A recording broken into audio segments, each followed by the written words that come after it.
Forget marble statues. The ancient world was a grim spectacle, run by divine hunters who demanded human sacrifice and destroyed lives on a whim. We're peeling back the layers of their madness. This is Shroud of Lore. The most beautiful woman in the world did not merely flee, she emptied her husband's treasury while his bed still held warmth, trading a mother's duty for lust toward a treacherous guest. But that night had not yet come. First, there was the feast. Helen sat at the high table beside Menelaus, watching the Trojan prince raise his cup in yet another toast to their hospitality. Paris of Troy, son of Priam, brother to the great Hector, he had arrived 3 days ago with gifts of eastern silk and honeyed words, and something about him made Helen's skin feel too tight for her body. She told herself it was disgust. This preening peacock with his perfumed hair and knowing smile, flaunting his beauty like a weapon. She was Helen of Sparta, daughter of Zeus himself, wife to a king, mother to a princess. She had resisted 100 suitors before choosing Menelaus. She was not some blushing girl to be undone by a pretty face. Then Paris looked at her.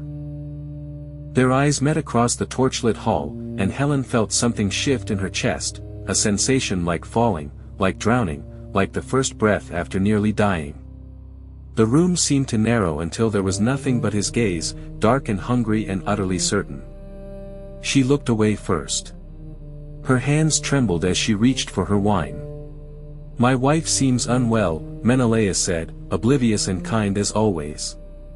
"Perhaps you should retire early, Helen." "Yes," she managed. "Perhaps I should." She fled to her chambers and bolted the door, pressing her back against the wood as if something might break through at any moment. Her heart hammered. Her thoughts scattered like startled birds. This was not natural. This was not her. Helen had spent her entire life being desired by others, she knew the weight of men's gazes, the desperate hunger in their eyes. She had learned to armor herself against it, to remain untouched and untouchable behind walls of royal dignity. But Paris' look had slipped past every defense. It had reached inside her and awakened something she had never known existed, something ravenous and reckless that whispered terrible things. "Aphrodite," Helen breathed, and the name tasted like honey and poison. "What have you done to me?" No answer came. But she knew, with the certainty of divine blood recognizing divine work, that this was no ordinary attraction. The goddess of love had marked her. Whatever Paris felt for her, whatever she felt for him, none of it was real. None of it was choice. And yet when she closed her eyes, she saw his face. When she tried to sleep, she felt phantom hands on her skin. When dawn finally came, she found herself standing at her window, watching the courtyard below, waiting for a glimpse of Trojan silk.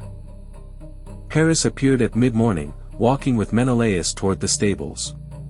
He glanced up, directly at her window, as if he had known exactly where to look, and smiled. Helen stepped back from the window so quickly she nearly fell. "My lady?" Her handmaid Aethra appeared in the doorway. "The king requests your presence. Prince Paris wishes to see the famous gardens of Sparta, and King Menelaus thought you might serve as guide while he attends to matters of state." Helen's mouth went dry. "I am unwell. Send my regrets." "The king was most insistent, my lady. He said it would be rude to deny a guest of such importance." "Of course he did."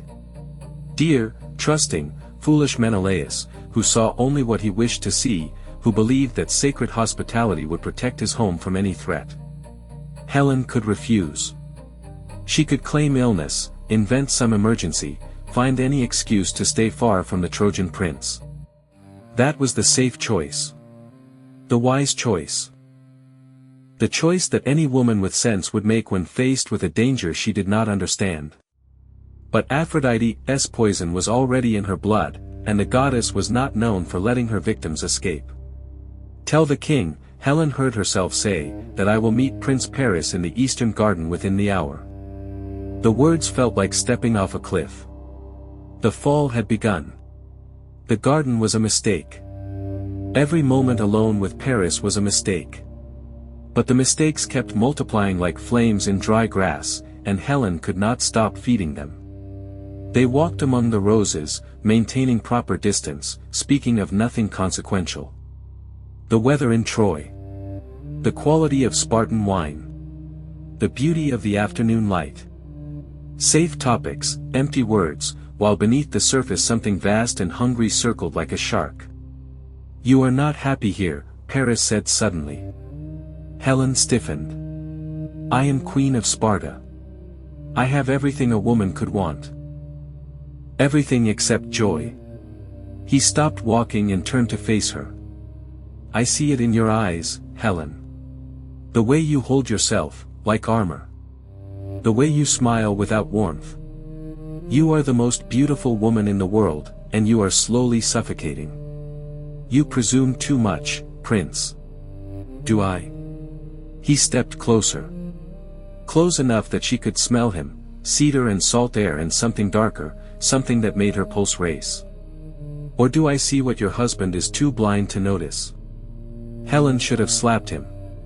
Should have called for guards, had him thrown from Sparta in disgrace. Instead she stood frozen, unable to move, unable to breathe, as Paris reached up and touched her cheek with fingers that burned like brands. "Come with me," he whispered. "Come to Troy. I will give you the life you deserve, passion instead of duty, worship instead of neglect. Aphrodite herself has promised you to me. Do you think you can fight a goddess?" "I have a daughter," Helen managed. "Hermione, bring her. Or leave her to be raised a queen, as she was born to be. Either way, your life is your own, Helen. Not Menelaus'. Not Sparta's. Yours." The words were sweet and terrible and exactly what some buried part of her had always wanted to hear. She was not property. She was not a prize to be won and displayed. She was Helen, daughter of the Thunderer, and she deserved more than a kind husband who treated her like a beautiful statue. She pulled away from Paris' touch, her heart pounding. "I need time. I cannot, I must think." "Think quickly," Paris said. "Your husband sails for Crete in 3 days. Once he is gone, the choice becomes simple. 3 days. 72 hours to decide between duty and desire, between the life she had built and the life that Aphrodite was offering." Helen returned to the palace in a daze, barely aware of her surroundings, her mind churning with impossible calculations. That night, she went to Hermione's chamber. Her daughter was 9 years old, dark-haired and serious, already showing signs of the beauty that would one day rival her mother's. Helen stood in the doorway and watched her sleep, trying to feel something, maternal love, protective instinct, anything that might anchor her to this life she was preparing to abandon. She felt nothing. The goddess had burned everything else away. When Menelaus departed for Crete on the 3rd morning, Helen stood on the dock and kissed his cheek and promised to keep their home safe until his return. He smiled at her with such trust, such innocent affection, that for one moment her resolve wavered. Then Paris appeared at her elbow as the ship disappeared over the horizon, and Menelaus was already forgotten. "Tonight," Paris breathed. "Meet me at the harbor at midnight. My ship is ready." Helen nodded. There was nothing left to decide. The choice had been made the moment she first looked into his eyes. That evening, she went to the treasury. The guards knew her, of course. She was the queen. She told them she needed to inventory the contents for the steward, and they stepped aside without question. Inside, surrounded by the accumulated wealth of Sparta's kings, Helen methodically began filling sacks with gold. Her hands moved without her permission, selecting the most valuable pieces, ancient coins, jeweled cups, ceremonial daggers with handles of ivory and amber. She worked quickly, efficiently, like someone else was controlling her limbs. When she passed through the family quarters on her way to the harbor, she saw it, a wooden horse that Hermione had loved as a toddler, abandoned in the corner of the hallway. Her daughter had outgrown it years ago, but the servants kept it as a reminder of happier times. Helen stepped over it without pausing. The harbor was dark and quiet. Paris waited by his ship, surrounded by Trojan sailors who carefully avoided looking at the Queen of Sparta as she approached with her stolen treasure. No one spoke. There was nothing to say. Helen climbed aboard. The ropes were cast off. The oars began to move. As the coast of her homeland faded into darkness, Helen finally allowed herself to feel what she had done. The weight of it crashed over her, the betrayed husband, the abandoned daughter, the broken oaths and shattered honor. She had become exactly what the poets would call her, faithless, shameless, a woman who traded everything sacred for a beautiful face. And still, when Paris took her hand and led her below deck, she did not resist. The sea god found them on the seventh day. The storm came from nowhere, one moment clear skies and fair winds, the next a wall of black clouds and screaming gales. The Trojan ship pitched and rolled, sailors crying out to gods who did not answer, while Helen clung to the mast and watched the waves rise like mountains around them. Then the water itself took shape. He rose from the depths like a nightmare-given form, not a man but an idea of a man, ancient and terrible and wreathed in foam. Nereus, the old man of the sea, who had existed before the Olympians claimed their thrones, who knew all truths and could not lie. Paris of Troy. His voice was the sound of drowning. Helen of Sparta. You sail toward doom, and you do not even know why. Paris stepped forward, one hand on his sword. We sail toward Troy. Toward our future. Stand aside, old god. Nereus laughed, and the sound made the ship's timbers groan. Your future. Boy, you have no future. You have only the role that was written for you before you were born. What do you mean? Helen's voice cut through the wind. What role? The sea god turned his ancient eyes upon her, and in their depths Helen saw something that made her blood freeze, pity. You truly do not know, Nereus said. Of course you do not. Aphrodite would never tell her pawns the rules of the game. He gestured, and the storm fell silent, the waves stilling as if turned to glass. Let me show you the truth, daughter of Zeus. Let me show you how little your choices have ever mattered. Images bloomed in the air between them, scenes playing out like memories that belonged to someone else. A wedding feast on Olympus. A golden apple inscribed with words that sparked vanity in divine hearts. 3 goddesses arguing over a prize that none of them needed, their egos too vast to accept anything less than victory. For the fairest, Nereus narrated. Such simple words to doom a world. Hera, Athena, Aphrodite, each convinced she deserved the prize, none willing to yield. Zeus refused to judge between them. So they found another judge. A mortal foolish enough to choose. The vision shifted. A young shepherd on a mountainside, surrounded by 3 radiant figures. Offers made, bribes presented. Power from Hera. Wisdom from Athena. And from Aphrodite, the most beautiful woman in the world, Nereus said. That was her offer. That was the price of the golden apple. Paris did not win you through charm or fate, Helen. He purchased you. Like a merchant buys a slave. Helen's legs gave way. She collapsed against the mast, staring at Paris with new eyes, eyes finally free of Aphrodite's enchantment, seeing him as he truly was. Not a lover. Not a destiny. A customer collecting his goods. No, she whispered. No, this cannot be true.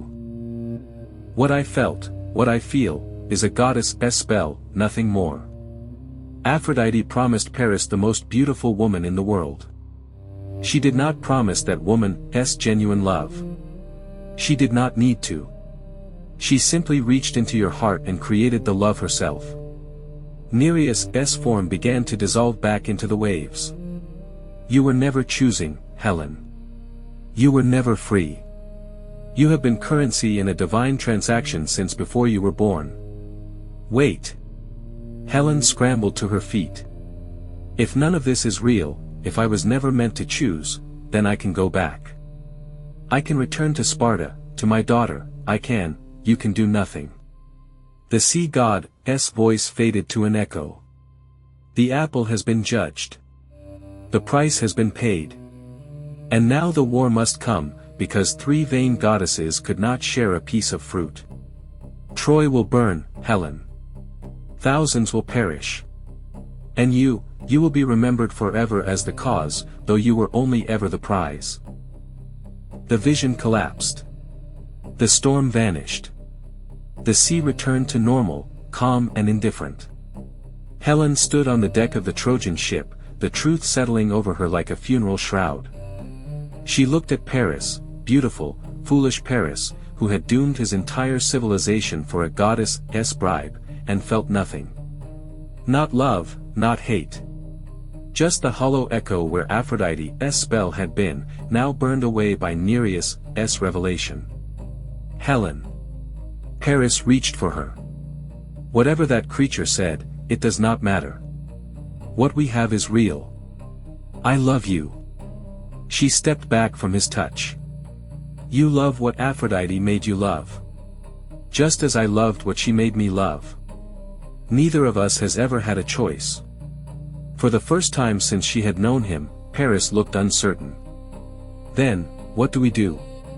Helen stared at the horizon, where Troy waited like a sacrifice on an altar. We finish what the gods started, she said. What else is there? The towers of Troy rose from the morning mist like a dream of gold and bronze. Helen stood at the prow as the ship entered the harbor, watching the city that would be her prison and her monument. It was magnificent, walls that seemed to touch the sky, temples gleaming with precious metals, streets bustling with a civilization that had stood for generations. A civilization she was about to destroy. The crew made ready to dock. Paris hovered nearby, still uncertain, still trying to recapture whatever they had shared before Nereus shattered the illusion. Helen ignored him. She was done with Paris. Done with love, done with desire, done with pretending that any of this had ever been her choice. But she was not done with herself. As the gangplank lowered and Trojan nobility gathered to greet their prince's prize, Helen felt something crystallize in her chest. Not peace, there would never be peace. But clarity. A cold, terrible understanding of what she had become and what she must now be. She could not undo what Aphrodite had done. She could not return to Sparta, could not reclaim her daughter, could not wash away the stain of betrayal. The golden apple had been judged, the war was coming, and nothing Helen did would change that. But she could choose how she faced it. Not as a victim. Not as a pawn weeping over her fate. The gods had made her a weapon, the face that would launch 1,000 ships, the beauty that would drown the world in blood. Very well. If she must be a weapon, she would be a magnificent one. She would wear her role like armor, become the legend they needed her to be, and meet the coming fire with eyes wide open. Let them call her faithless. Let them curse her name for 1,000 years. She would give them exactly what they expected, Helen the destroyer, Helen the ruinous, Helen whose beauty was worth the price of nations. And inside, in the place where Aphrodite's poison had once burned, she would keep one small flame of truth. She had never chosen this. Not really. But she would make them all remember her anyway. Helen. Paris' voice was hesitant now. Are you ready? She turned to face him one last time. He was still beautiful, still golden, still the face that had seemed like destiny in Menelaus' hall. Now she saw him clearly, a boy who had been handed a judgment he did not understand, playing out a role written by powers beyond his comprehension. She almost pitied him. He would suffer for his choice, the sea god had promised as much. But his suffering was not her concern. Not anymore. I am ready, Helen said. She straightened her spine. Lifted her chin. Let the mask of divine beauty settle over her features like the weapon it had always been. Then Helen of Troy, no longer Helen of Sparta, that woman was dead and buried in the Aegean Sea, walked down the gangplank to meet her kingdom. The crowd parted before her. Gasps rippled through the assembly as Trojans beheld the prize their prince had brought home. Even knowing it was doom they witnessed, they could not look away.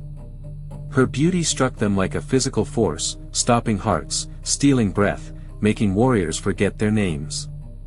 Helen smiled. It was not a kind smile. There was no warmth in it, no joy, no love.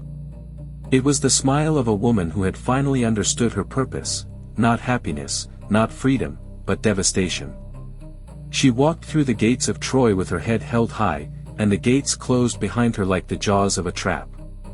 Somewhere across the sea, 1,000 ships were being built. Somewhere, Menelaus was learning of his betrayal. Somewhere, the heroes of Greece were remembering their oaths and sharpening their spears. The war was coming. Troy would burn. And Helen would watch it all from behind walls that could not save her, wearing a face that had cost more than any treasure, being exactly what the gods had made her, the most beautiful catastrophe the world had ever seen.